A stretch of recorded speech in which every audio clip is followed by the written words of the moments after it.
আসসালামু আলাইকুম। দীর্ঘদিন পরে বাগানে আসলাম।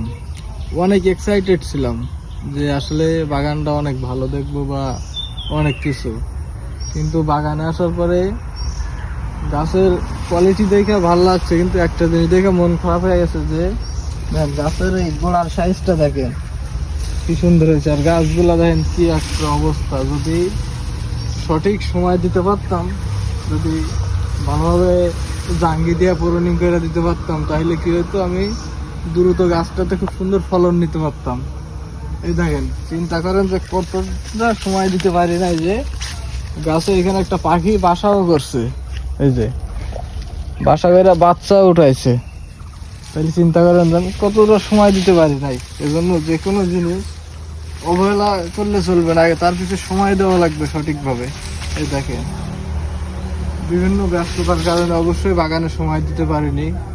তা আমার মতো এমন ভুল কেউ করবেন না। আর আঙ্গুর এমন একটা জিনিস, এর সবসময় সঠিক পরিচর্যা প্রয়োজন। তো সবাই ভালো থাকবেন। আল্লাহ হাফেজ।